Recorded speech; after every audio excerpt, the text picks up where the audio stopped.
Olá, pessoal! Sejam bem-vindos a mais um podcast Experiência Humana. Respira fundo que o programa vai começar.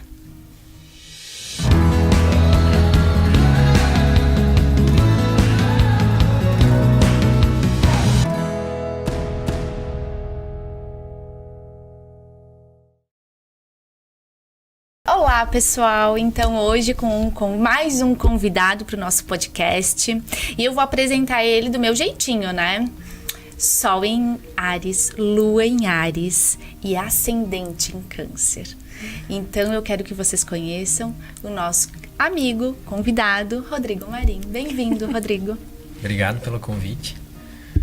E eu não entendi nada dessa tá falando aí. Que bom, e eu fico bem entusiasmada, porque é legal quando tem alguém que não conhece, né? E a gente tá trazendo uma novidade, então sempre é legal, né? E até no início tu falou, né, Rodrigo? Lua e Sol no mesmo lugar, que isso quer dizer, acho que nesse podcast aqui a Kelly vai ter que dar uma explicadinha sobre isso. Vai ter que explicar. E hoje também não dá pra deixar de apresentar.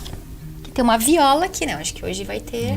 Hoje tem é esse ascendente em Câncer que faz a pessoa ter dons artísticos, Kelly? Também? Sim? Não? Pode ser? Também. É porque o artista tem uma sensibilidade, né?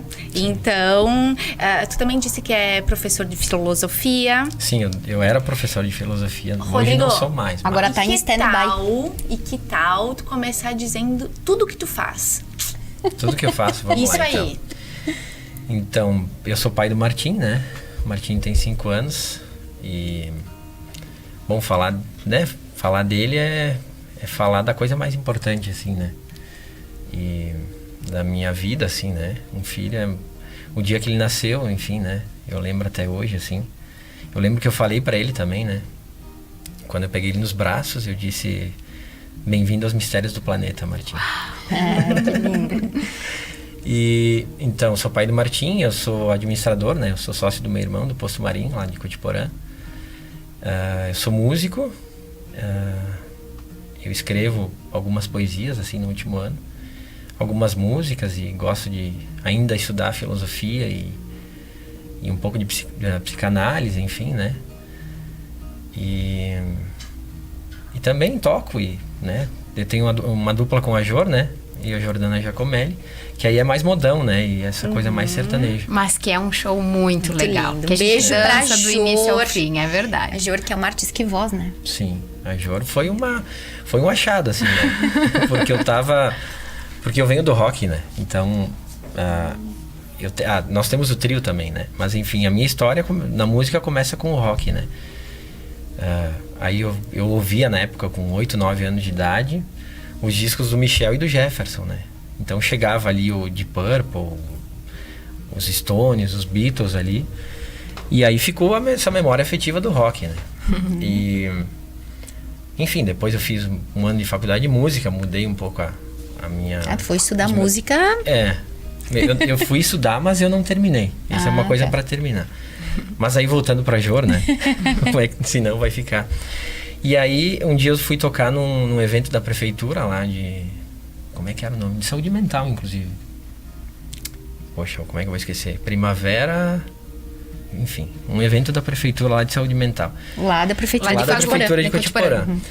E aí, no final, a Jor tava tirando foto, né? Que ela também trabalha com isso na prefeitura. E aí, no final, eu disse... Jor, tu tá ainda tocando e tal? Ela disse... eu tô, mas eu tô sem dupla, né?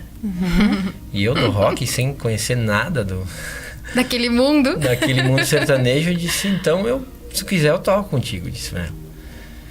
E aí, beleza, passou um tempo, ela me ligou, tem um cara do bar, do Alternativo, que vai inaugurar a nova direção, então se tu quiser fazer, vamos lá.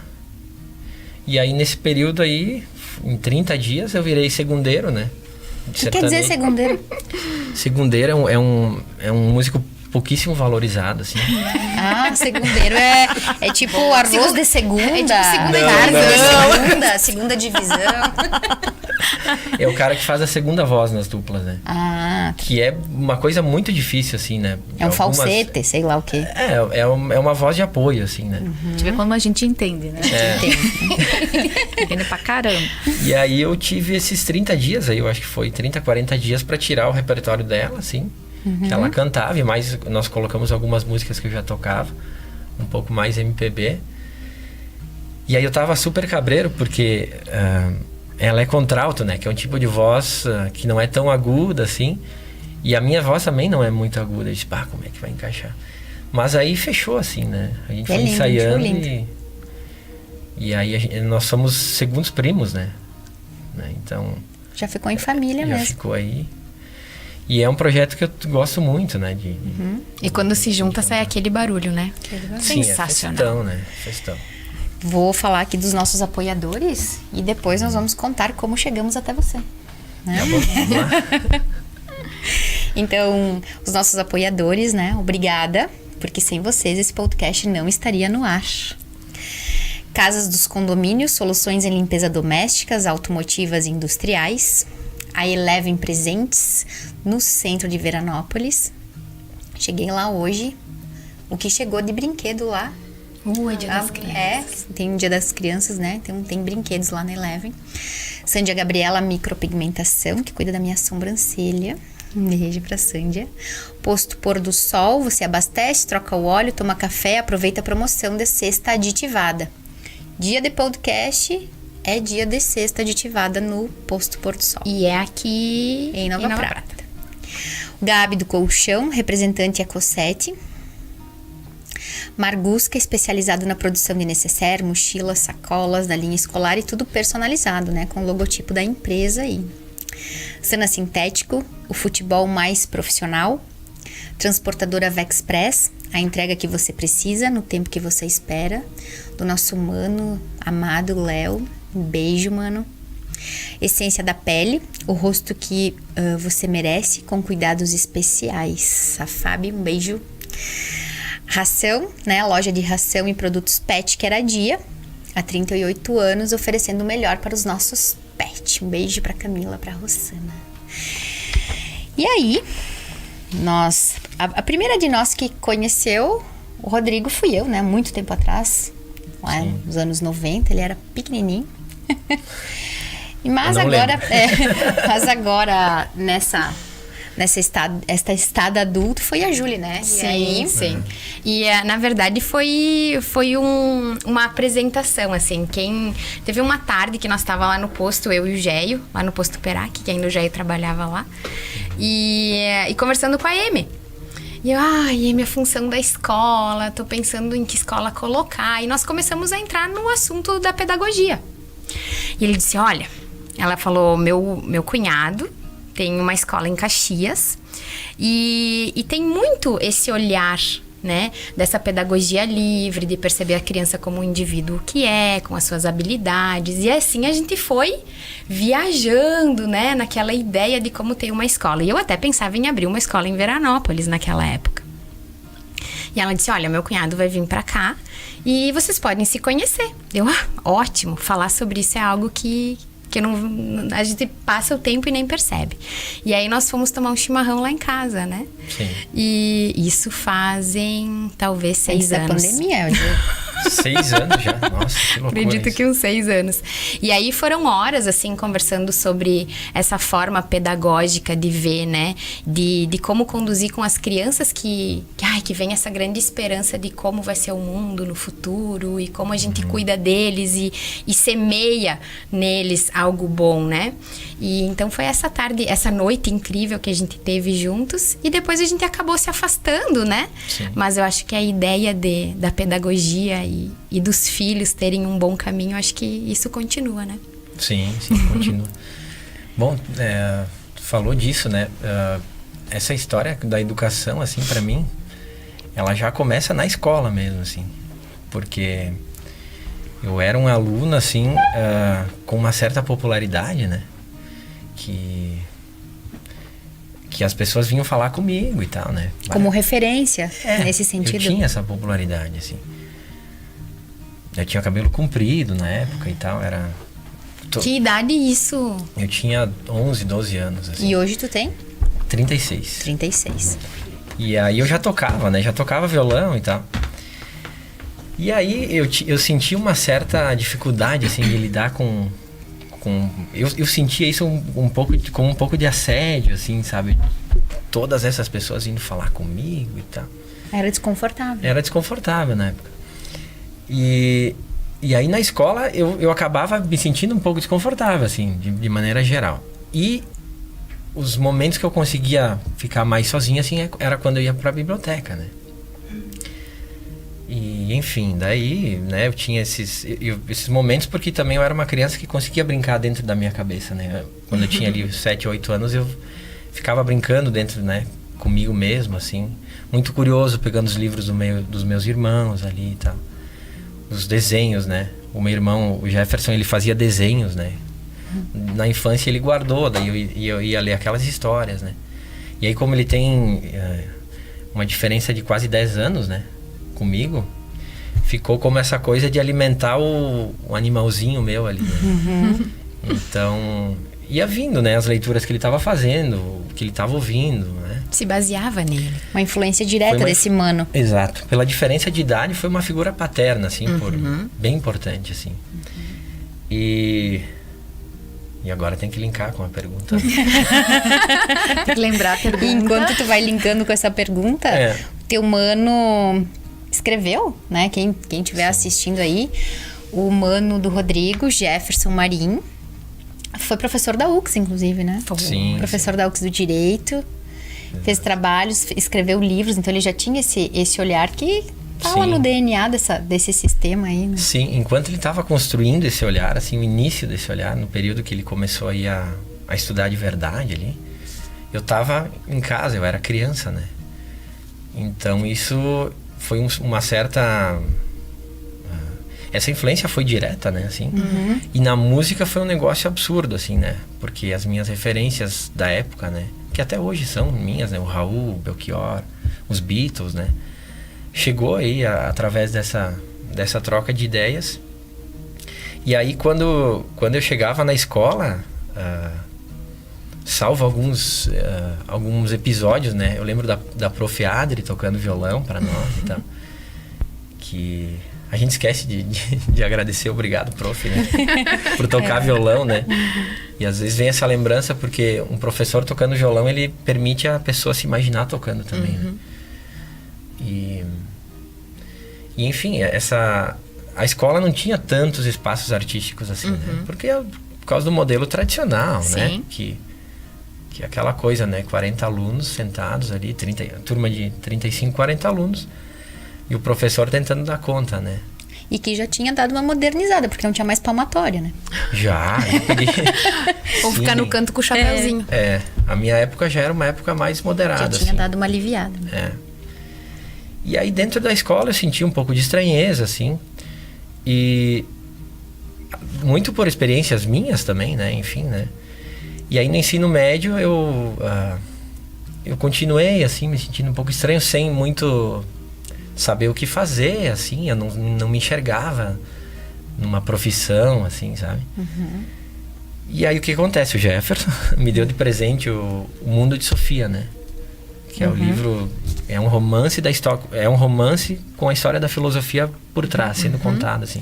Acho que todo estudante de filosofia leva esse livro, né? E eu tava no ensino médio e eu pirei, assim. Eu li em, sei lá, uma semana um livro, assim. Fiquei doido, assim, eu disse, isso aqui que eu quero estudar.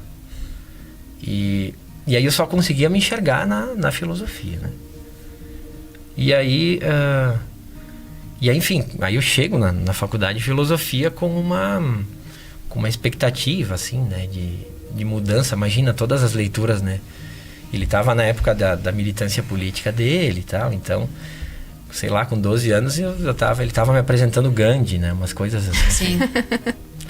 Que eu olho pra trás e digo, né? Como eu fui precoce, enfim. Com 11, não tinha 12, eu toquei com a minha primeira bandinha lá de Curitiba. Nossa. Né? Minha primeira banda. Bandinha não, banda, né? E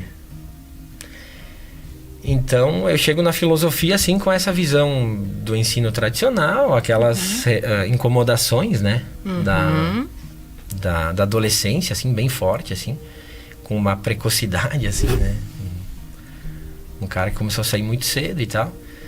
E com a expectativa de mudar o mundo, claro, né? E tu acredita que todo esse foco aí na filosofia e depois na entrada no estudo mesmo da filosofia foi que veio a ideia de ter essa escola lá em Caxias? Então, eu vou chegar na escola. Ah, tá bem. A linha de raciocínio de Não uma sei nem iniciar no tempo. Eu vou chegar. É pra chegar lá. E o Ariano, né, cortando, tipo... Não, calma, calma, licença. é uma estrutura. Calma que eu tenho uma estrutura de pensamento aqui. E vou tomar água. Desculpa. Vai lá. Dá um chima, E isso se explica ali no mapa, Kelly. Essa rebeldia tá ali. Ariano já fala sobre rebeldia, Imagina ele na né? adolescência, gente. Ariano é eu mais era- rebelde que aquariano, Kelly. Olha, pelo que eu acredito, sim. Eu acho que o aquariano, ele O Dani na teimoso. plateia, meu marido tá aqui na plateia, é aquariano, eu acabei de falar isso. Meu marido, quando eu falo E a algo gente- que impacta, ele abre um olho e fecha o outro. Eu falo assim, Eu quero café. né? E daí eu já olhei pra ele, né? Dani, não é nada pessoal. Não é nada pessoal. Mas eu acho o aquariano, ele é mais teimoso. Sabe? Ele é revolucionário, mas o ariano, ele tem mais o ímpeto, né? A impulsividade, Isso. o revolucionário, quero fazer diferente. Porque, olha, é assim, eu estudei, é isso. Poxa, como não? Tu viu como tu entende de mapa, só não sabe que isso tá no mapa, Rodrigo? Quando a gente- Você se achando. Claro, entendi sabia, tudo. né? Filosofia, imagina. né? Então acaba que eu vejo o ariano muito mais revolucionário. Principalmente com as suas ideias, com as suas questões, né? Às vezes com as suas brigas internas. Porque tem muito ele com ele mesmo, né? Então, quem eu sou, como eu tenho que me comportar. E uma fala, quando tu diz assim, na escola eu era muito popular, então ele gostava disso, mas ao mesmo tempo gostava de ficar sozinho, Ao né? mesmo tempo sufocava às vezes. Isso. Então, fala isso do canceriano, né? De ficar mais confortável sozinho do que em grupo. Então, mas aí vem muita sensibilidade, o que eu quero pra mim, eu preciso me organizar, a paciência, né? Então, fala muito, sim. Pois é, eu era...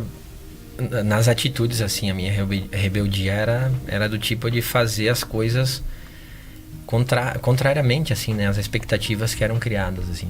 Tipo, Eu todo tinha mundo isso. espera dessa forma. Eu vou lá, vou fazer diferente. Isso aí, eu tinha essa... Até hoje tem essa coisa da subversão, sabe? Acredito. Tanto é que que eu acho que esse gosto meu pela psicanálise aí que eu falei que eu tava... Eu acho que tem essa coisa da subversão também. A gente assim. acha um convidado que depois vai trabalhar no Prana. Olha, eu tô vendo isso já. E a psicanálise canceriano, sim, fala sobre estudar as emoções. Na numerologia, nasceu no dia 9, vai falar sobre estudos. Então, vai passar a vida inteira estudando e sempre encontrando, mas direcionado à mente humana. A entender a Pois mente é. humana. Antes de tu engatar mais uma primeira aí, e continuar no raciocínio onde a Julie Sim, parou. te pediu da escola ali, Onde eu parei. vamos para os nossos apoiadores. Vamos Pra lá para os gente nossos ver apoiadores. Elevem presentes, a Leila e o Loedir. Então a Fer passou lá hoje, né? Pegou essa bandeja que tá... Ela, eu acho que ela Incrível, tá brilhando que muito, linda, né? né? Eu não sei como é que tá pro pessoal que tá assistindo. Mas também já chegaram os presentes do Dia da Criança. Então o pessoal que quer passar lá pra conferir as novidades pro Dia da Criança. Sândia Gabriela, micropigmentação. Então, mais de 5.000 procedimentos realizados. Então, vai lá com a Sândia. Ela tem maquiagens, tem acessórios. A Sândia tem uma lojinha lá incrível. Tem até uns tricô lindo lá que eu adoro A mãezinha também, dela né? que faz, né? Lindo, lindo, lindo. Então vai lá conferir. Essência da pele, a FAB, o seu rosto merece cuidados especiais. Então vai lá agora, se prepara pro verão, o solzinho tá chegando. Então vai lá procurar aquele produto especial. Aonde foi que parou o raciocínio? Vamos lá, No então, curso de Rodrigo. filosofia. Isso aí. Vamos lá. Então, durante o curso de filosofia, eu consegui montar uma estrutura teórica, assim, para entender o ensino tradicional e para fazer críticas, né, a tudo, né. Aí eu tive um momento ali no curso de filosofia que eu era o crítico, assim, né, essa coisa de desconstruir mesmo, assim, né? E aí fui confrontado com o Nietzsche, né, que foi um pensador importante, assim, né, na questão do ateísmo, assim, né. Eu saí lá da adolescência, um católico fervoroso, fiz a primeira comunhão assim, né? Aquela Tem a coisa... fotinho com um quadro, tem um quadrinho. De joelhinho, Não, com de joelho eu não sei se eu tenho Mas com esse tercinho, tradicional. né? Com terço eu não lembro, mas eu sei que eu lembro da minha fé, assim, eu era muito... E eu tinha uma fé também nessa questão comportamental da religião, sabe? Na retidão, nessa coisa, sabe? E aí, De viver a filosofia da religião. Isso aí. Viver a filosofia da religião. E até um certo uma certa vez eu imaginei assim de seguir o caminho de ser padre e tal. Imagina, né? Que loucura. Mas não segui. Eu lembro que eu fiquei no seminário, sabe aqueles cursinhos que tinha uma vez? Sim. E aí eles me De convidaram, jovens encontristas, algo assim. aí eles me convidaram pra ficar. Eu disse, não, tá. Se quiser ficar, eu disse, não, eu tenho uma banda, eu não posso. Mas dá pra tocar Tem que na passar igreja, o som. né? Tem que passar o som. Mas enfim, aí teve todos esses confrontos aí existenciais também, e teóricos, né? Muitos existenciais, né? Do tipo de tentar seguir o que eu estava estudando, né? Me comportar daquela forma e tal. E foi um divisor de águas a filosofia na minha vida, assim, né? O curso e tal. Eu demorei anos para me formar, mas...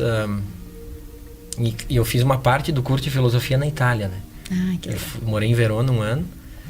E aí foi outra experiência, né? Fantástica, assim. E aí, durante o curso, eu consegui me apropriar dessas críticas, assim, analisar melhor essa questão normativa do ensino tradicional, né? Toda essa pressão, assim, na questão da aquisição, né? Que tu tem que adquirir conhecimento, essa coisa enciclopedista, né? Acumula. Então, ali eu já tinha uma visão mais, vamos colocar assim, aspas, libertária da educação, né? Aí no curso de filosofia eu já criei uma coisa assim, não, poxa, olha só, né? A nossa educação tem que... Sim. Ao mesmo uma tempo visão que tu diferente, conseguiu desconstruir, tu já estava construindo uma outra forma Sim. de ver. Uma nova ideia. Novas ideias e tal. E aí, até porque eu fiz licenciatura, né, em filosofia. Então tem algumas disciplinas de psicologia, algumas outras disciplinas que analisam o próprio funcionamento do sistema educacional do Brasil. E aí, enfim, né, eu tive essa experiência na filosofia em Verona, né? E aí quando eu voltei de Verona, aconteceu uma coisa muito importante, assim. Eu fui trabalhar num centro de fortalecimento e convivência de vínculos, na periferia de Caxias do Sul. Nossa. Então imagina, né, eu saio de Cotiporã, na minha bolha, assim, vou para Verona, numa universidade, assim, fazer algumas disciplinas, volto para me formar e vou trabalhar na periferia. E esse projeto era municipal? Era um projeto da Era faculdade? um projeto do São Carlos, que é das irmãs... Agora eu vou errar. Era se dentro da for. igreja? Dentro da igreja. Projeto social. Tá. E aí sim, né? Foi uma outra transformação bem importante. E aí depois trabalhei num abrigo também, né? Então eu enxerguei uma complexidade que estava fora, assim, da minha perspectiva, né? Eu tive experiência com criança que chegou até mim, né? Pedindo, lá nesse serviço que eu trabalhava, pedindo quanto que ia ganhar para frequentar o serviço. Uau. E eu disse, por que tu quer ganhar? Sim, crianças preocupadas com dinheiro. Né, me pedindo quanto que elas iam receber para frequentar o serviço. E eu disse, Porque era por quê? algo obrigatório. Não. E eu perguntei para esse menino, por que tu quer saber quanto vai ganhar? Porque o meu amigo aqui do lado me dá tantos reais para eu ir levar as balinhas para ele lá no asfalto. Uau. Que era mulinha, né? Sim. Então aí eu pude entender, por exemplo, que com, sei lá, passados 4, 5 anos, essa mesma criança ia fazer qualquer coisa para defender aquela pessoa, né? Que era o traficante ali do lado. E isso foi uma das histórias, assim, que mudou. No abrigo também, foi uma loucura, assim, né? E aí, enfim, né? Com todas essas experiências na educação, assim, depois no pré-vestibular também, né? Que aí no pré-vestibular eu comentei com vocês, né? Na viagem, eu consegui entender como que funciona essa pressão, né? Para passar na prova E que muitos vão passar agora, né? Com essas provas. Exato. E toda essa questão de acumular aquele conhecimento para depois passar na prova e depois esquecer. Claro que vai contribuir, vai ficar algumas coisas, mas essa formação conteudista e tudo mais, né? E aí eu consegui observar através dessas experiências, assim, né? Tô pensando se eu tô esquecendo alguma, né? Depois eu dei aula na escola privada também. Que a questão da autonomia, né? E da construção do saber individual, assim, né? Ou dessa criança, né? Que constrói o conhecimento de forma autônoma, ou mesmo que faz as coisas de forma autônoma, né? Não é trabalhado assim no sistema tradicional, né? A posição do aluno em relação ao professor é passiva, né? Tu tá assistindo a aula, tu tá fazendo atividades, mas tu não participa da construção do conhecimento, né? Ativamente. Esse é o modelo atual, né? Exato. O modelo mais... Hoje tem escolas, né? Tem. Que tentam... Algumas, né? Pelo país, minoria. né? Tu sabe que quando tu fala sobre isso me remeteu ao estudo da constelação familiar. Hoje sou professora também, né? Formo consteladores. Mas o que me encantou quando eu fui estudar a constelação foi isso, né? A teoria a gente vai ler no livro em casa, né?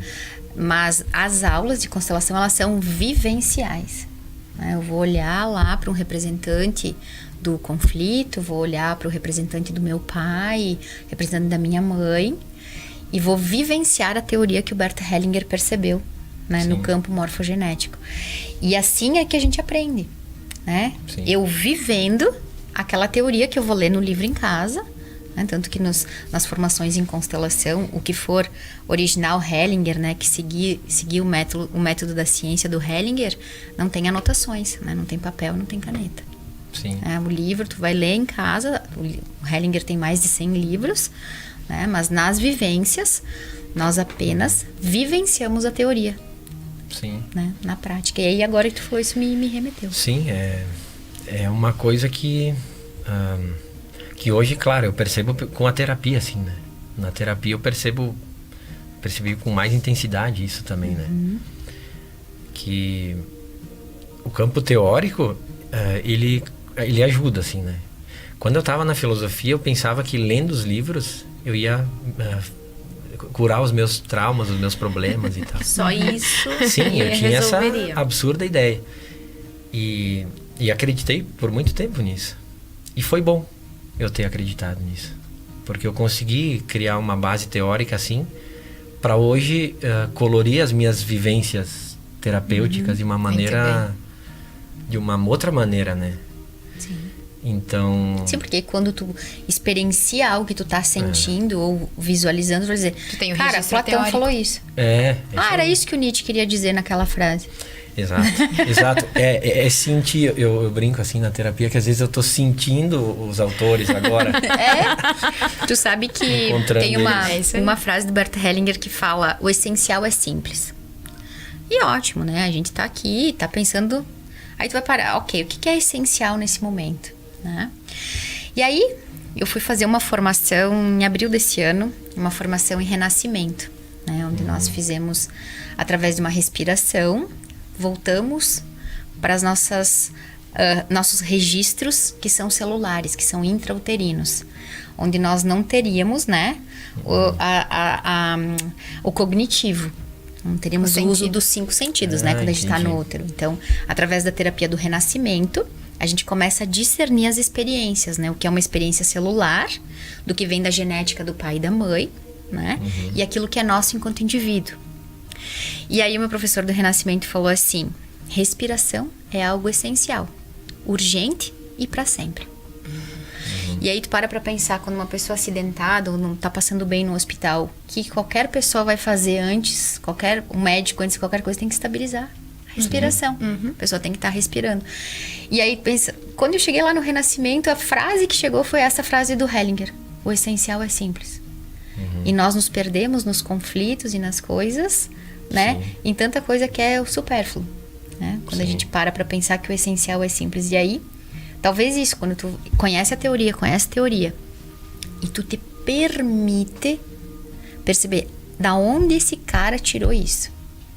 E muitas vezes a Né? gente coloca isso, né? O quanto a gente se abastece de teorias e não consegue viver a teoria na prática, né? Aí o que acontece?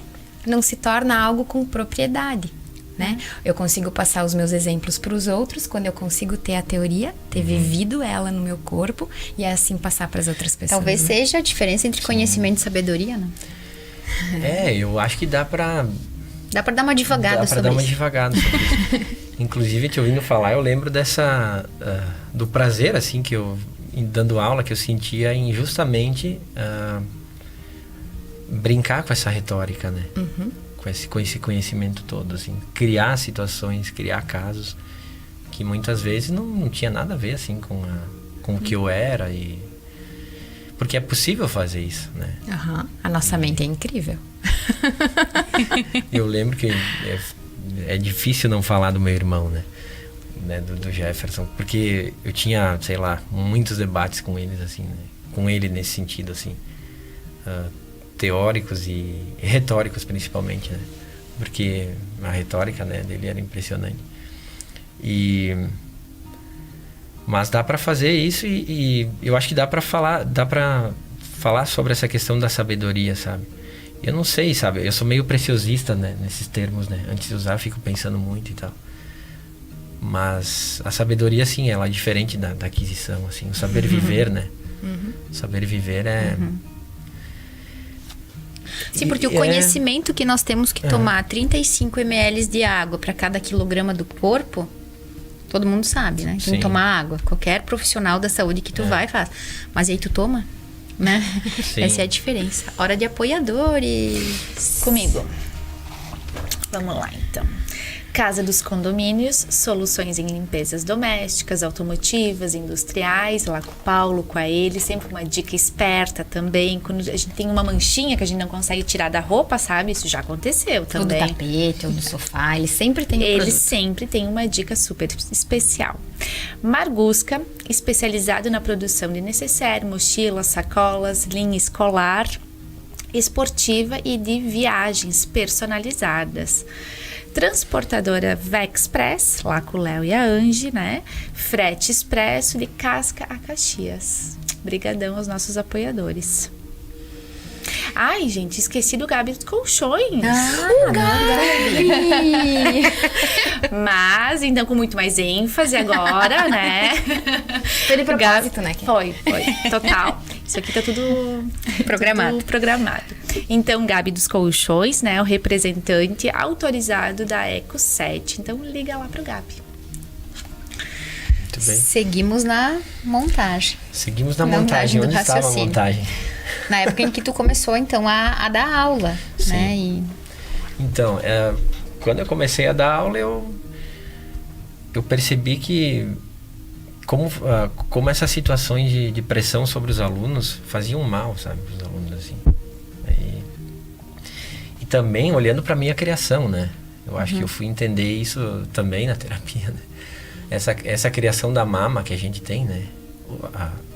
Que a mama faz pela gente, né? A mãe, essa coisa de fazer pelos filhos, ela traz a seguinte informação: tu não é capaz, eu tenho que fazer por ti. E aí, quando isso começou a me pegar, assim, eu disse, bah... ainda mais com o nenê da família, né? Aí Que quando, é diferente pra posição dos filhos, né? Sim. O nenê ainda tem a mãe que ajuda o pai, os irmãos mais velhos, Isso, todos ali isso a aí. serviço do caçula, né? Exatamente. Eu peguei o negócio ali, já tinha tudo em casa. Não saí pra comprar livro, né? Eu não comprei disco, eu ia com roupa, né? Que era uma coisa que me incomodava, assim. Eu dizia, onde é que eu vou comprar uma roupa pra mim? Sempre era dos irmãos. Herdando. Herdando coisa e tal. Nem sei se isso aconteceu, mas a minha memória é essa. Assim. E onde é que eu tava? Pra voltar? A criação da mama. Da criação da mama. Então, aí isso começa a incomodar eu, num certo ponto, assim. E aí, quando o Martim nasceu, nossa, né? Aí... Aí tu vê a experiência na Aí eu prática. disse, Vou colocar o meu arquétipo filho na aqui. escola. o que eu vou ensinar pra esse guri, meu Deus? O que eu vou fazer agora? E agora? E a responsabilidade, É. né? Porque a gente tem uma responsabilidade como Exato. pais, mães. Aí tu vai lá e entrega na porta do lugar, né? Exato. Filho, eu te deixo aqui. É. Seria mais fácil, mas o amor não deixa, né? O Porque a amor, gente eu lembrei da quer música. fazer tudo por eles. Eu tenho essa coisa de lembrar de música, né? Também. Aleatória. Tu tem uma trilha sonora. Eu lembro de interna. músicas aleatoriamente. Quando Por exemplo, alguém ela fala do amor alguma não deixa, eu coisa- lembrei lá dos anos 90, né? Quando fala algo, tu ouve algo, já vem uma trilha sonora de fundo. Eu tinha menos, agora eu tô... Às vezes volta e assim vai. E aí, com a chegada do filhote, que bateu Então, aquilo. aí bateu. Aí eu fiquei doido, né? Quando a paternidade chegou. Me enlouqueci, assim. Bah, foi um momento bem difícil, assim. Porque eu não sabia o que fazer com tanto amor. Que lindo. Mas isso é lindo, mas assim, ó... até Luz hoje, e quando eu sombra, falo, né? me... Luz e sombra. Eu fico muito contente com a tua fala, porque muito se olha para essa questão da maternidade com as mulheres. E quando um homem fala desse lugar como tu tá falando agora, eu acho que aquece o coração de muitos pais que estão em casa, porque muitos não conseguem nem expressar isso que tu tá falando. Então, muito obrigado. Imagina, eu que agradeço por poder falar isso. Pois é uma loucura, porque aí tu pensa, o que eu vou ensinar? E aí vem toda essa coisa da criação, né? Do masculina, nossa, né? Da falta de toque que tem na colonização e tudo mais. E aí quando tu vai abraçar teu filho e dar um beijo, cara, é muito louco. Parece uma coisa tão simples assim, mas é uma troca ali impressionante, assim, né? E fora todo o contexto, né? De não repetir, né? As questões que eu não gostei no meu pai, que eu não gostei na minha mãe. E aí, quanto menos quer repetir, adivinha? Mas repete. Como diria Bert Hellinger, né? Me torno tudo aquilo que excluo. E aí, sim, e aí a terapia foi a salvação, assim, né? E também tu vê na prática, né? Quando tu falou, como caçula, a mãe quer proteger, deixar tudo pronto, a família, né? Deixa tudo pronto. Nós, como pais, a gente faz isso naturalmente e não entende que a gente também tá prejudicando algumas vezes. Ao invés de ajudar, a gente Tá tá estendendo às prejudicando. vezes demais, né? Não, e tu imagina... Super daí, protegendo. aí com a escola, né? Que aí surgiu a escola. Aham. Com o Martim ali nascendo, e aí surgiu essa escola com a base da Maria Montessori, né? Que resumidamente mesmo. Pra quem tá ouvindo aí a primeira vez esse nome, né?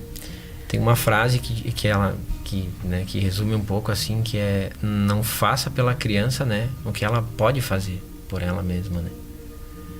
Então, o que isso quer dizer? Que essa autonomia, ela vai dar, digamos, ela vai proporcionar experiência para a criança continuar crescendo, sabendo que ela pode, né? E não que ela depende, né? Que ela depende e tal. Nas coisas que ela pode fazer. É lógico que uma criança de 3 anos, tu não vai dizer, vamos escrever um livro. Não é isso, né? Mas tentar trabalhar a independência, né, da criança, a autonomia de uma forma... na vida prática, né? Na vida prática. Então, as crianças, Sim, nessa porque senão metodologia... fica uma construção de incapacidade, né, Exato. Rodrigo? As O que crianças... muitos têm. As crianças nessa metodologia, elas logo cedo elas começam a fazer coisas na casa, né?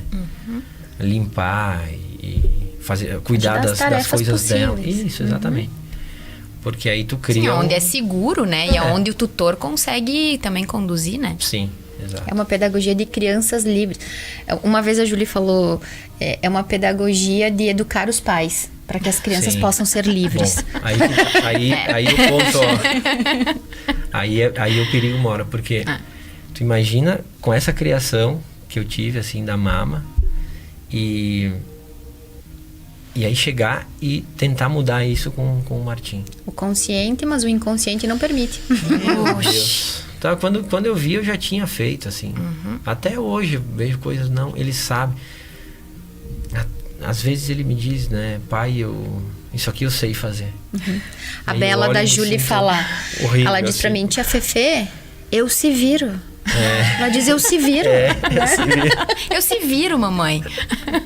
E a gente, ao mesmo tempo, não quer que eles se virem, né? Não, a gente quer estar sempre ali, que eles Que ele sempre dependa de dependam de mim. nós, né? Aí isso, Tem um super, lugar, né? Super, né? E isso é o que nós vamos chamar nas constelações da fidelidade invisível. Né? Sim. Existe uma fidelidade, aquele clã se comporta naquele posicionamento, minha mamãe fez assim. E quanto mais aquilo de alguma forma nos privou, nos podou, nos segurou ali, sem querer, querendo, por uma fidelidade invisível, a gente acaba repetindo o padrão, né? Sim. Porque é confortável também, né? É que a gente entendeu assim o amor. É fácil repetir. Porque é o que o Bert Hellinger falou, o amor ele não é discutível. Nós não discutimos o amor. Onde houverem pessoas encarnadas, há amor. O que discutimos são as ordens do amor. Se esse amor é um amor que adoece ou um amor que cura. Né? Então, essa percepção, poxa, eu me senti incapaz porque tinha a roupinha passada, o papai cortava a carne, a mamãe servia o suco. E eu dizia, poxa, eu também quero servir meu suco. Que fosse outro extremo, né? Não Sim. tinha ninguém ali para servir o suco, não tinha ninguém ali Sim. para... E tem o extremo também. Né? Enfim, cada um no seu contexto, no seu karma, na sua experiência, né? Mas a gente olhar para como foi com nossos pais, não quero que seja assim. E essa negação é uma exclusão, e essa exclusão vai assombrar e a tendência é repetir. Sim. Né? Agora que tu tava falando isso, eu lembro... Simples, né, gente? É super tranquilo. O essencial é simples. Eu lembro que quando o Martim nasceu, não sei de onde que eu tive a ideia, eu fiquei só de bigode, né? E aí era a marca do meu pai, né? Meu pai usou bigode por muito tempo. E aí depois eu achei um vidrinho, assim, uma pintura num vidro da 3ª série que eu pintei ele como Super Mario, né? Como meu herói e tal.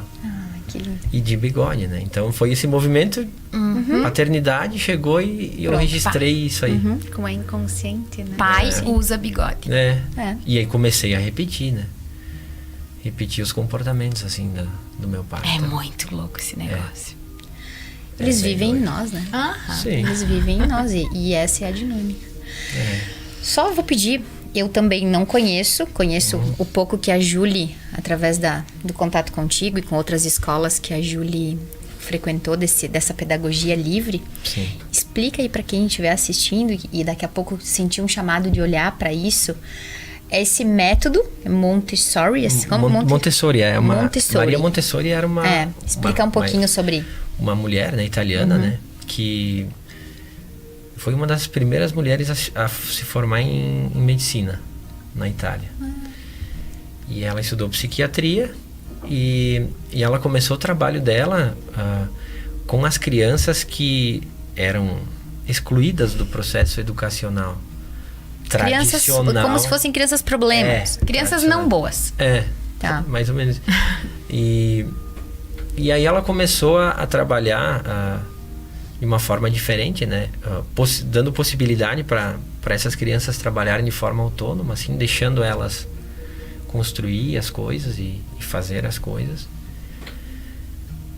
E essas crianças, depois nos testes lá que eles faziam no primário, acho que não lembro com que idade era, bem certo, elas surpreenderam, assim, elas foram com notas boas e tal. Porque eu acho que uma coisa bem importante, assim, de falar é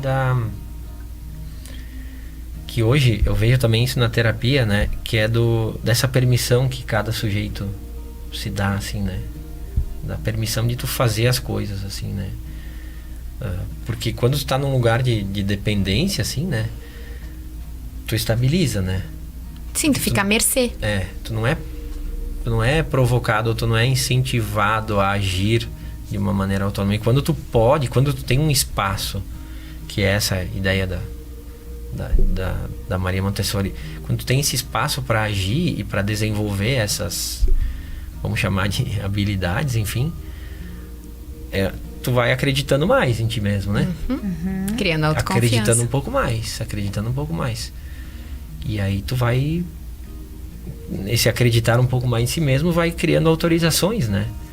internas aí para fazer coisas que, às vezes, a frase de um pai estressado ou num dia ruim, que marca a criança de uma forma traumática, fica para sempre. Eu não sou bom nisso, e a pessoa vai até o final da vida naquilo. Acreditando naquilo. E os pais, na família de origem, e a forma, né, da constelação olhar, a nossa família de origem vai trazer os nossos traumas primários, né? Que depois vão ser reafirmados pela escola. Reafirmados pela sociedade, porque eu vou pro mundo, né? Lá na minha casa eu tenho essa estrutura, e houve uma afirmação lá do papai, que também o papai ouviu do vovô, né? Ouve da minha mãe, a minha mamãe também ouviu da vovó, do vovô. E aí, quando eu vou pro mundo, quando eu vou pra minha vida social, que aí é na escola, né? O nosso início de vida social. Sim. Porque até então é primos, é o vizinho, né? Lá que eu vou chegar com pessoas estranhas, com crianças estranhas. Mas hoje tá mais cedo, né, Fer? Porque hoje as crianças começam a ir pra escola. Com meses, às vezes, né? Mas nesse sentido então, que lá... misturado também.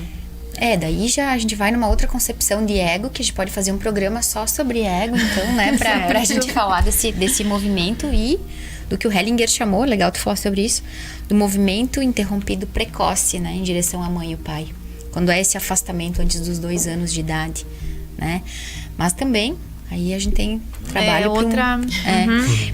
mas a escola, ela vai acabar trazendo esse lugar.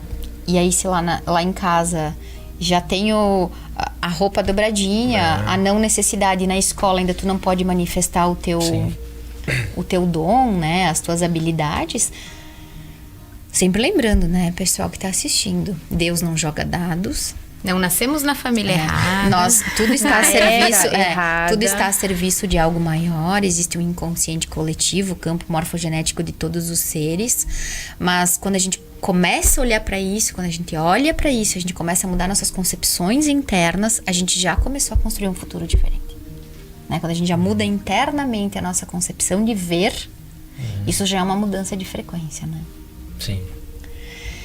E aí, como é que chegou na escola? Então, estamos quase chegando na escola. Então, a escola aconteceu com o Martim nascendo, com essas vivências minhas, né, na educação, e com as vivências da Laina, né, que eu e ela construímos, né, essa escola nessa época, em 2017. 2016, 2017. E aí... Aí começa uma mudança dos pais, né? Como tu, né? A mudança dos pais no sentido de, poxa, teoricamente aplicar, né? Aplicar a teoria, né? Entender aquela metodologia, mas permitir que o Martim, né? Que o Martim faça as coisas por ele mesmo.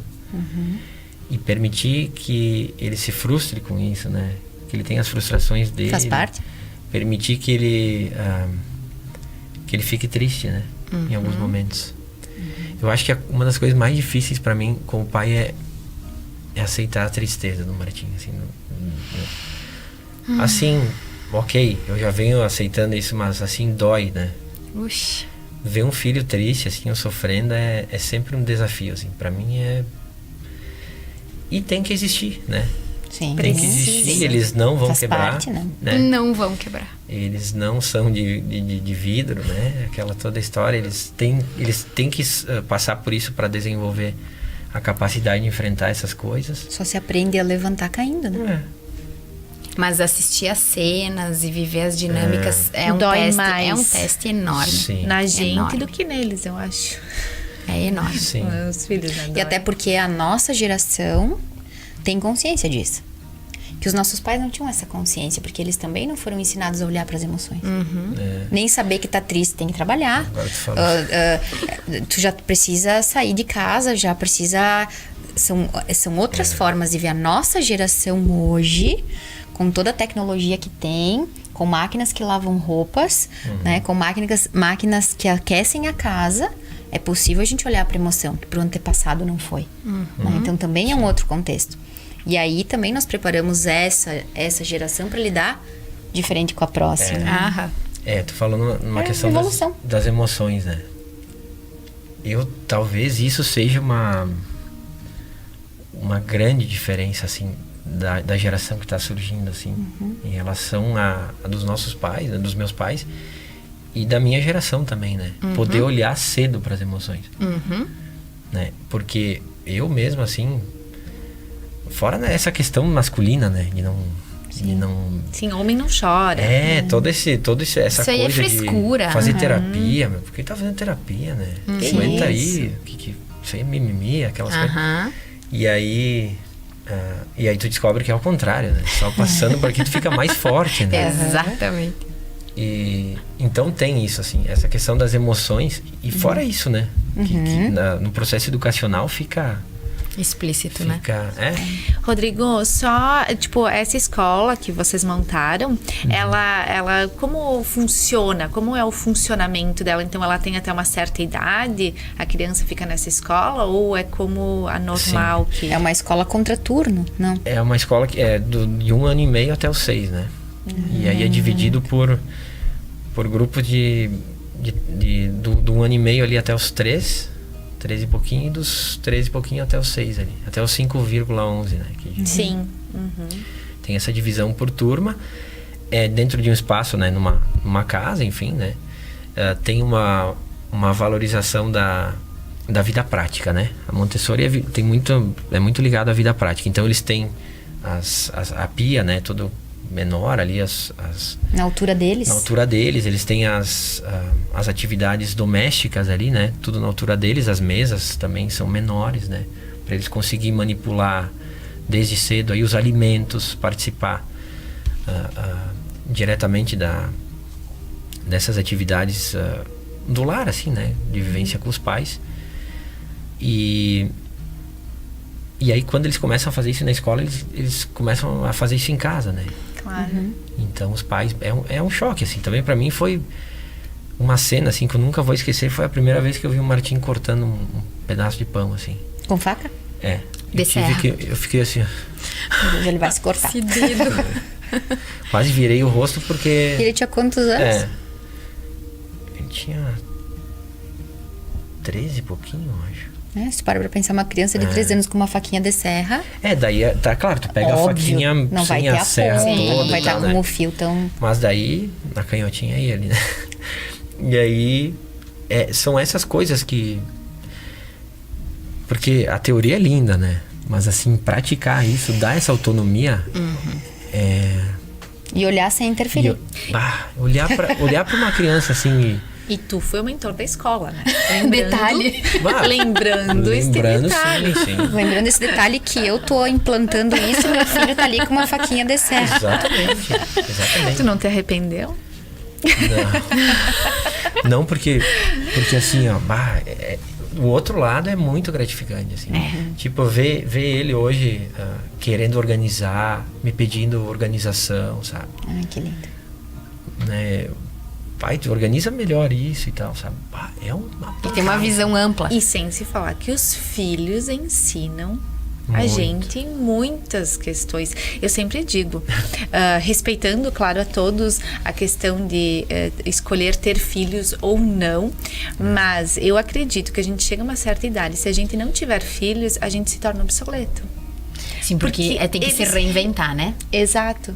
Essa reinvenção, né? Até quando eles estão brincando, tem algum brinquedo, a gente volta a brincar com aquele brinquedo, ou que a gente nunca teve, né? Então, a gente também se satisfaz daquele momento, vê de uma forma diferente. Então, tem muito também essa magia, né? De se permitir voltar a criança. E quando tu fala sobre isso, eu não tenho filhos, né? Nunca gestei, não tenho filhos. E esse movimento de dar continuidade à vida, né? Só através de um filho que se dá continuidade à vida, né? E quando eu comecei a estudar constelação e dar continuidade à vida, isso que a Kelly falou de se reinventar, eu disse, nossa, né? Como é que eu vou trabalhar com isso? E aí vim saber que o meu professor direto, meu pai nas constelações não teve, né? O Nelson Teston, o Bert Hellinger não teve filhos. E claro, nos traz um lugar de poder me dedicar mais aos estudos, à terapia. E, claro, a gente acaba dando continuidade à vida em projetos e acolhendo formas, filhos, né? de várias pessoas. Mas o filho, né? na teoria e naquilo que eu percebo colocando a constelação em prática, é o maior emaranhamento É isso que eu ia que pode dizer. ter. É porque tudo aquilo que Porque tem a parte tudo aquilo que positiva. não foi resolvido entre o pai e a mãe se Vai apresenta existir no ali. filho. Exatamente. Né? E eu percebo isso hoje, até porque falando das dores, né? As dores que eles... É muito doloroso também em nós. Por quê? Porque é a projeção da tua própria dor não resolvida, né? Tu não Exato. resolveu, vai parir um filho, que aí, quem Vai sabe, parir. tu vendo a materialização das coisas, tu resolve alguma coisa E na tu vida. sabe, Rodrigo, que o Bert Hellinger foi padre até os 45 anos. Né? Isso. E aí depois que ele foi pro... Nisso ele já estudava psicoterapia, né? O psicodrama, ele foi estudando várias coisas na linha. E aí depois ele disse que ele se tornou padre depois que ele saiu da Igreja Católica, né? Que aí ele sentiu que a... Muito legal. Ele Lembrei disse do que Descartes. quando ele percebeu... É realmente isso. Quando ele percebeu que uma filosofia, né? Ou que uma diretriz for maior que as pessoas, ela perdeu o sentido. Sim. Então, quando ele percebeu que as pessoas eram maior do que qualquer coisa que ele podia pensar como filosofia de vida, ele sim se tornou padre. Né? Sim. E aí ele sim saiu da...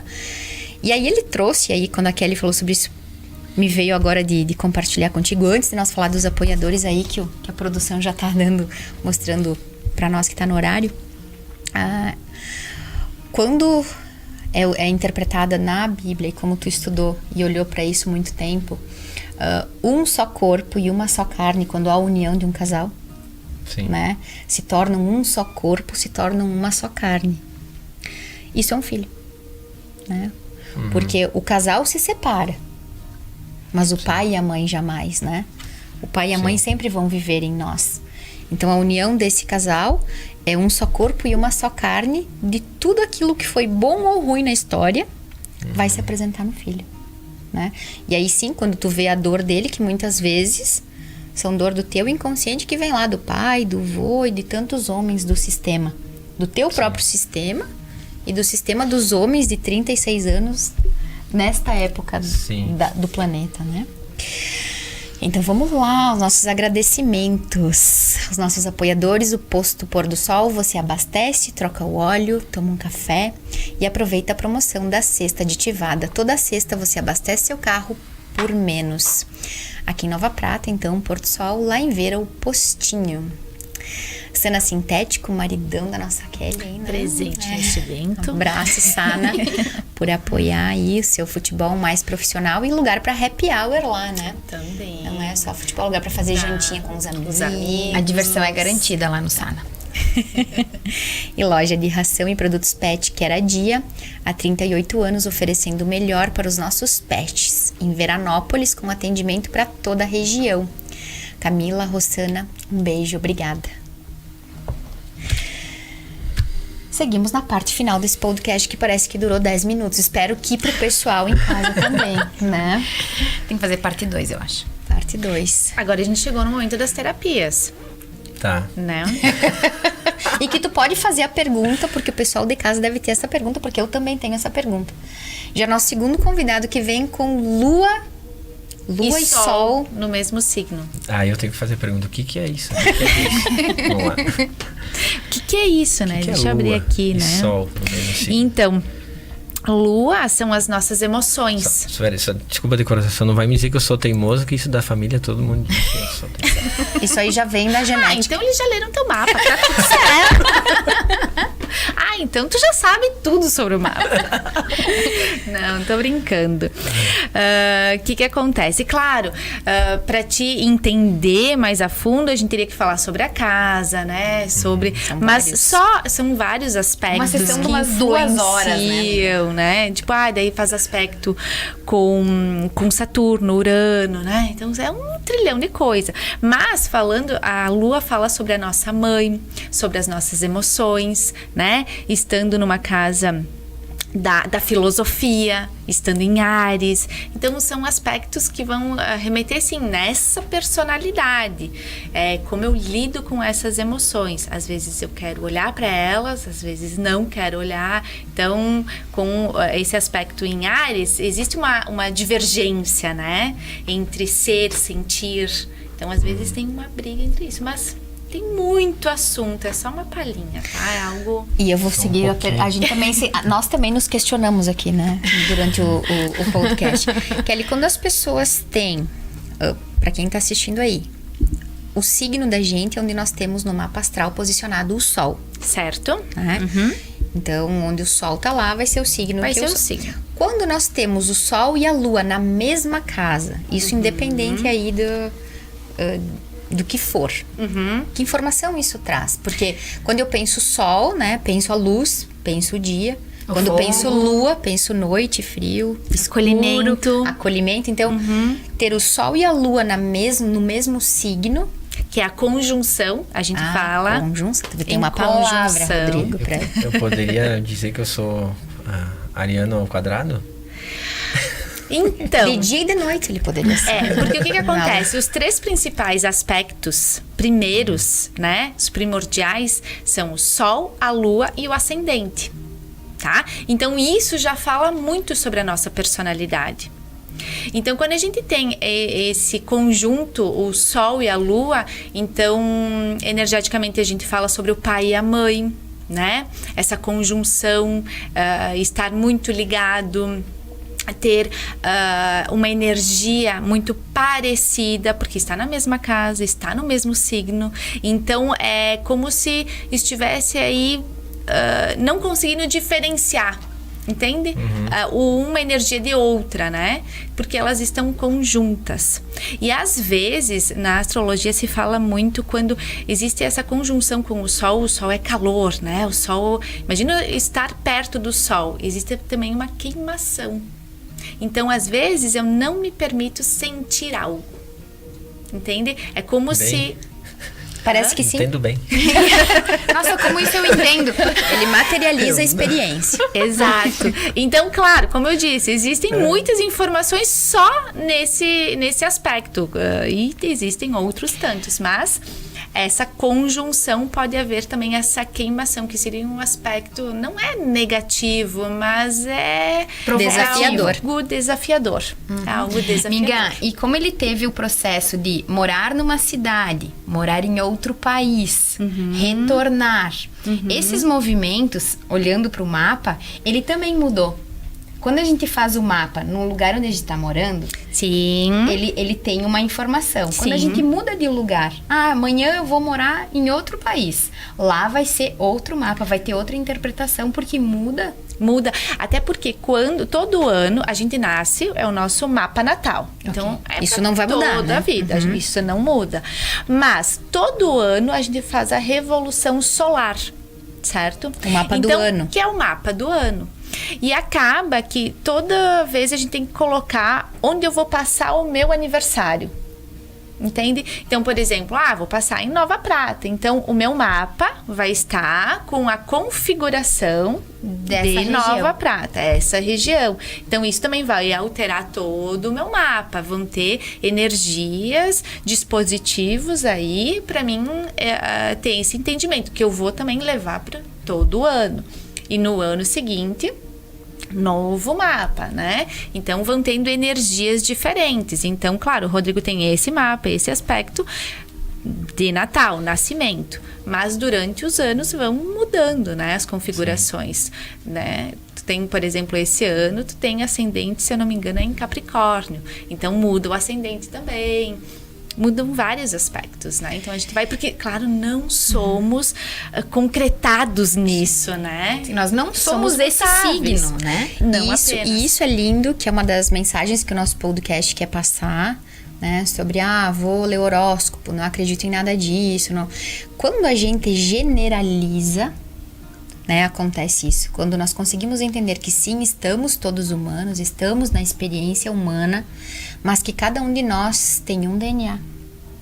Cada um de nós tem uma impressão digital e que isso não se repete. Então a gente vai entender, por exemplo, tá estudando lá psicanálise, né, Rodrigo? Vou entender que todas as pessoas encarnadas têm a crença da rejeição, do abandono, né? Mas o que criou internamente esta crença em cada um é diferente. Sim, a experiência do... Então todos nós podemos ter a mesma crença, né? Todos nós em alguma parte da vida nos sentimos rejeitados, abandonados, mas o que levou isso a acontecer pra mim é diferente do que foi pra qualquer outra pessoa, né? Sim, porque até as partes sensíveis são diferentes. Mesmo tendo o mesmo pai e a mesma mãe. Total. E isso é lindo porque a ciência também vai nos falar isso. Vai ter uma medicação que vai funcionar para um número X de pessoas, mas não vai funcionar para todos. Então, toda vez em que a gente ouve, procurem trazer pro coração sem generalizar. Aonde, pra mim, isso acontece, né? Isso é verdade. Porque aí a gente não toma tudo ou nada como verdades absolutas, né? Sim. Sim, e fica aberto para novas situações que vão acontecer. Porque quando a gente acredita que isso é isso, a gente Só pode ser limitou, isso, né? limitou. E aí eu não vejo as outras duas. Isso aí. Estamos entrando na parte final do nosso podcast. Pois é. Pois é, hoje a finalização vai ser especial aqui, né? Mas a gente gostaria que tu falasse como foi estar aqui, como é a experiência humana, Rodrigo. Então, é bom ser o Rodrigo. É bom estar aí É dentro. bom. Foi muito bom conversar com vocês. Eu nem vi passar o tempo, né? E hoje, assim, eu tô numa fase da minha vida que a terapia me ajudou muito, assim, a conseguir enxergar melhor o meu lugar, assim, né? Então, por exemplo, hoje eu consigo ser músico e ser administrador junto, assim, porque é possível, né? E enfim, eu acho que a minha passagem, assim, pela vida, ela tem essa coisa artística, ela tem essa coisa mais do business mesmo, assim, eu gosto também disso. E da poesia, assim, né? E dessa, eu acho que eu acredito, assim, numa questão espiritual, assim, na palavra, assim. O poder da palavra. Nessa capacidade que nós temos, que cada um tem, de falar as coisas para si mesmo, assim, em primeiro lugar, de olhar para si mesmo e admitir certas coisas, né? E a partir disso dar um significado, assim, ou ressignificar coisas que talvez pesem muito na nossa vida, assim. Porque aí eu sinto que eu posso, que eu tenho o poder ou a potência de colorir como eu quiser, assim. Ou o poder de inventar, né? Então, por exemplo, essa questão da criatividade, que sempre foi importante para mim, assim, essa questão artística, né? Sei lá, há 7, 8 anos atrás eu escrevia uma coisa, uma poesia, uma música, enfim, e eu não conseguia nem ler para eu mesmo, assim, né? Eu tinha uma dificuldade de enxergar o meu reflexo no papel, enfim, nas próprias palavras Era uma e de vergonha? aceitar. Uma vergonha? Uma timidez muito forte, assim. E hoje, pelo contrário, eu tenho vontade de falar sobre isso e de que mais pessoas saibam que é possível olhar para si mesmo e passar por isso, passar por esse olhar, assim, e suportar quem tu é, de uma certa forma. Isso, sim. Suportar quem tu é de uma forma mais leve, assim, mais tranquila, sabe? E de verdadeiramente talvez dar conta daquela coisa de pensar o que eu posso fazer com o que o mundo fez de mim até agora, né? E aí de sair dessa condição, às vezes, que a gente se coloca, né? De dependência das outras pessoas, assim, né? Essa dependência, às vezes, emocional, afetiva, né? E bancar o próprio desejo, né? Eu acho que é o maior desafio da vida, né? É porque Sei a gente lá, vai, falei- quando tu falou sobre isso, e aí como tu estuda a psicanálise, me ocorreu agora o triângulo dramático, né? Que a gente vai de perseguidor a vítima, a salvador o tempo todo. Perfeito. Né? A gente vai nesse perfeito. triângulo, essa dancinha que o triângulo dramático faz nas nossas relações, né? E aí a gente acaba esquecendo da gente mesmo, porque Sim. há esse processo. E aí toda vez que quando tu foi falando sobre isso, foi realmente chegando nesse lugar. A única alma que a gente salva é a nossa, né? E olha lá. E olha lá. E na luta, né? E sim, eu preciso ser, não sei se é o Sartre até que fala de eu ser o melhor que eu posso ser pra mim mesmo, porque eu sou espectador da minha jornada, né? Sim. O Sim, pessoal eu tá assisto tudo que eu faço. O pessoal tá aí assistindo o podcast, vendo a gente 1 horinha, né? O marido, a esposa, os colegas estão convivendo com a gente num período X ali, né? Mas eu vou ir comigo a todos os lugares que eu for, né? Eu vou ouvir todas as minhas palavras. Eu lembrei da piada do Tiririca, né? Ele disse, eu tentei fugir de mim mesmo, mas onde eu ia, eu tava. E é bem isso aí, né? Se eu não for uma pessoa que gosta da minha própria companhia e que eu possa deixar essa companhia o melhor possível pra mim, né? Isso também define aquilo que eu penso sobre a minha experiência humana, Fernanda, né? Sim. A minha experiência humana, ela é artística por si só, assim, né? Então, essa parte da arte, assim, é sublimação pra mim, né? Eu não sei se eu falei aqui, mas enfim, eu acho que eu falei antes que quando eu comecei a escrever, né? Eu acho que faz uns 2 anos que eu venho escrevendo música ou poesia, assim. Depois de escrever, eu tento escrever, primeiro eu tento escrever sempre de forma livre, assim, sem pensar muito no que estou escrevendo. E depois eu vou ler e às vezes parece que não sou eu, né? Aquela coisa, meu Deus, o que é isso? Tipo uma psicografia. Uma ideia do inconsciente, assim, e tal. E isso eu acho que é uma... Se eu posso falar numa espiritualidade minha, é a questão, a arte, assim, onde tu sente que ela se manifesta. A arte é uma espécie de Deus, assim, pra mim. Porque eu passei por tudo, né? Eu era o católico fervoroso, depois fui ateu, depois fui agnóstico e hoje eu não sei, né? Para onde Hoje eu só não sei. Eu só assumo uma posição curiosa sobre várias coisas. Mas a arte, sim, a arte é uma questão que fica e que a poesia... Na arte de forma geral, né? É que eu acho que quando a gente fala sobre arte, engloba tudo. Independente de crença religiosa, filosofia, política, porque ela serve para tudo e para todos, né? Sim. Rodrigo, e nessa caminhada desses teus 2 últimos anos, então que tu desenvolveu mais a própria leitura daquilo que tu escreve, teve a passagem do Mano, né? Sim. Então, ele desencarnou e ele era aquilo tudo, né? Na tua vida. E aí tu começou a escrever um poema. E desse poema saiu uma música. Exatamente, isso aí. Essa música eu escrevi numa... Na verdade, essa música ela foi construída diretamente, ela virou música, direto. Certo. Já chegou música? Já chegou música. Eu fui... Teve um sarau em homenagem ao Jefferson num ano. Um ano. Na primavera, ali não fazia um ano que ele tinha partido. E aí... eu fiquei de fazer uma música, né? E o sarau era na terça. E aí eu fui postergando, tá. E aí, um domingo, assim, eu sentei e disse, tá, eu vou escrever a música.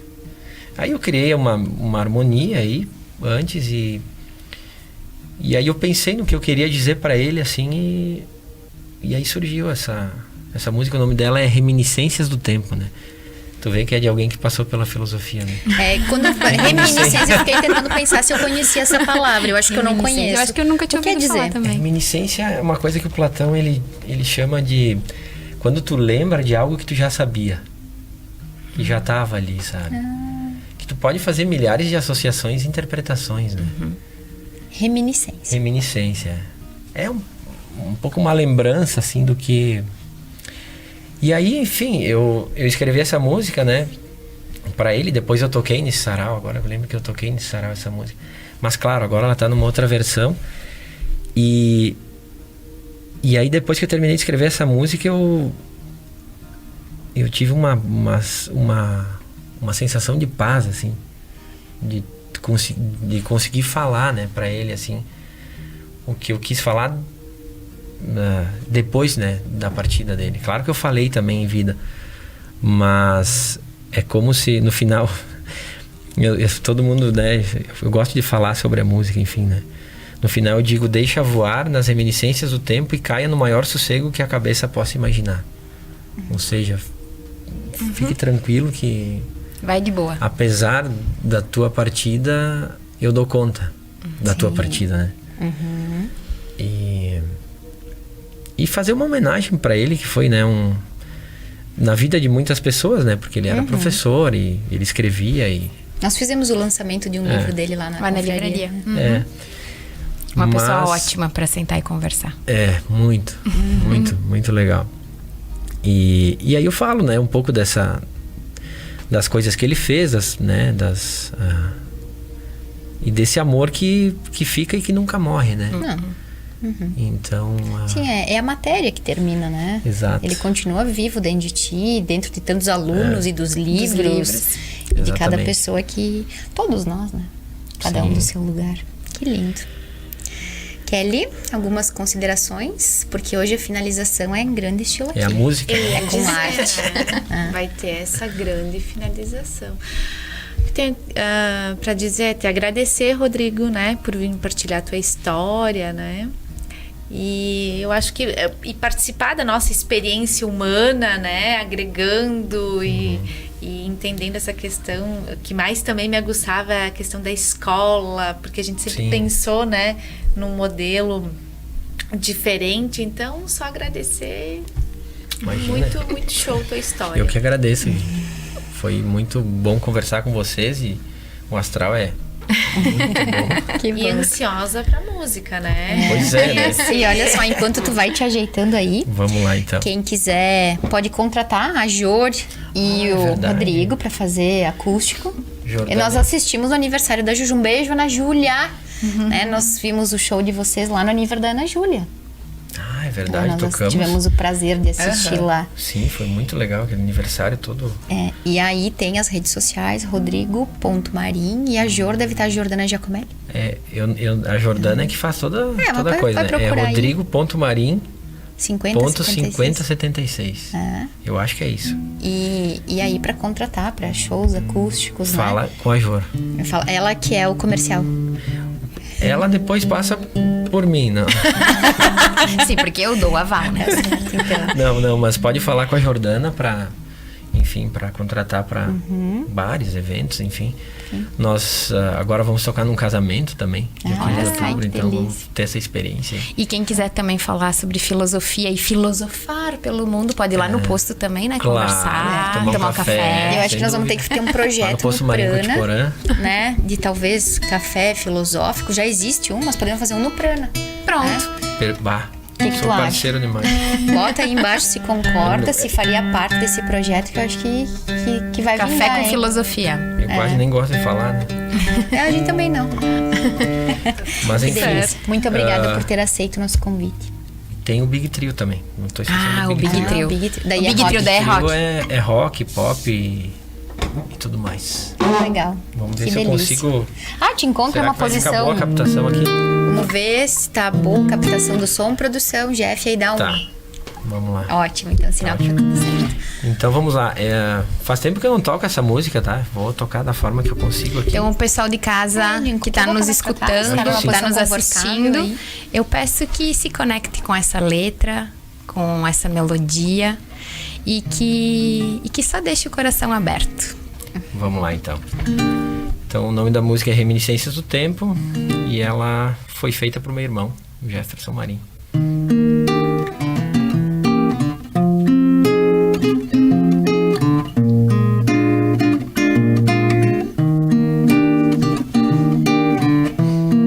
Na estreita luz do tempo, eu consigo ver belos argumentos para compreender o que não se sabia, não, mas o que se sonhava, assim teus ideais, irmão.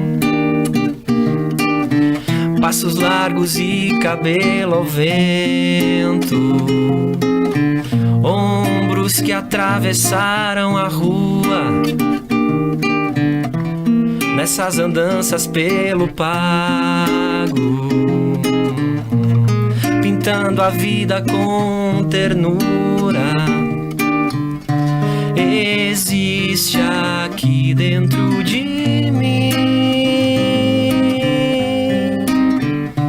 na rima leve do existir, existe. Toda a beleza que ficou e o amor,